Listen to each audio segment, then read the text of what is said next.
Since the start of Israel's war on Gaza, there's been a pattern of threats and attacks on hospitals by the Israeli military.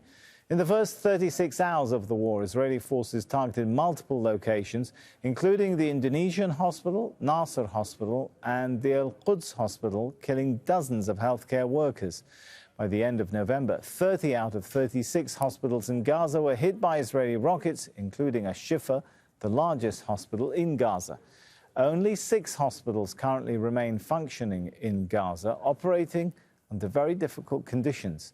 Israel claims Hamas is militarizing medical facilities, but hasn't provided proof.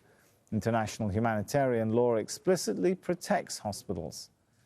Let's speak to Dr. Ahmed Mokhalati. He joins us on the phone line from the European hospital in Khan Younis. Good to have you with us, sir. So first of all, let's start with the situation of remaining hospitals there and clinics which are able to carry out some kind of functions.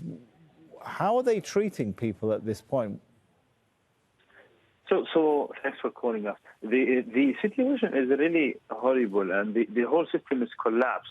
So we're losing a lot of patients most of the time because of the lack of instruments, the lack of bed capacity, and the lack of medical staff for treating the patients. The hospitals are 3 or 4 times the capacity, with patients on the ground, on the corridors. If you go to the emergency department, it's full of patients on the ground. We don't treat the patients on beds anymore in the emergency department because the beds are fully occupied by other patients. The basic needs of the hospital, like I'm in the operating theater, we lack the gauze most of the day. We hardly get very minimal supplies of the gauze, the abdominal gauze, the big ones, and we keep them for the very critical cases. The anesthesia medications are very few. We have to deal with the patients with major surgeries, with light anesthesia, which means the patients will be screaming many times in the middle of surgery because of lack of the anesthesia medications we provide. The hospital is crowded, is fully occupied by civilian sheltering. The basic hygiene of the patient is very low, which is reflected on the widespread infection between the patients. The wounds are deeply infected, contaminated. The number of patients and civilians are far than the capacity of the toilets and the showers. The lack of water most of the time, the lack of electricity most of the time. There are no more hospitals which can provide the basic needs to the people. The medical staff who are already exhausted, they have to deal with complex patients to provide comprehensive care. Imagine the European hospital is the only hospital now which can provide comprehensive service. The ICU beds, which used to be quiet hospital with 10-bed capacity, we have around 40 patients in the ICUs now, with only 1 doctor or 2 doctors maximum every day who are there taking care of the patients. The medical staff to arrive here, if they are from anywhere in Gaza, they have to struggle to get in here, or they are unable to arrive here. So every day in the morning we come with the big challenge of having very few of the medical staff arriving here. Let me jump in and ask this question, if I may, because at the beginning you mentioned that you're losing people daily.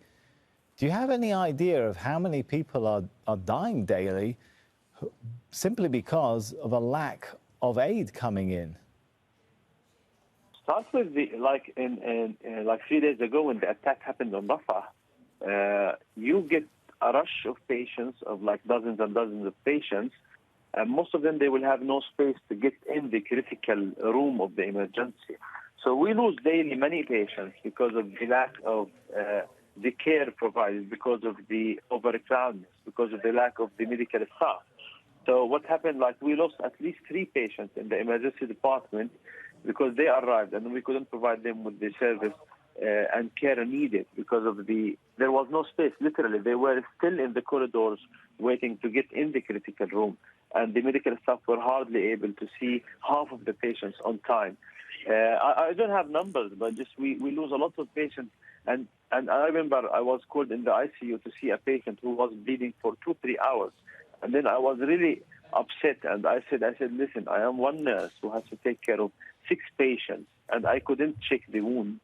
Okay, And I mean, like the doctor who takes care of the 40 beds in the ICU is one doctor most of the time, and they are all critical patients. So we are losing patients most of the time because of lack of care provided. The other thing, the complexity of casualties and the injuries we receive, these shrapnels are very bad. When they get in, they have a burn element, they have penetrating wound element, and the patient looks normal to you. Even the shrapnels, because it's hot, it just gets in without leaving a scar in the patient. And then you get the patient who's unwell, doesn't feel great, and then you check everything, you can't see anything with the basic tools we have, and then you lose the patient like in a few hours' time, and you don't know what's happening there. Doctor, I'm aware that you are informed on the situation at the Nasser hospital.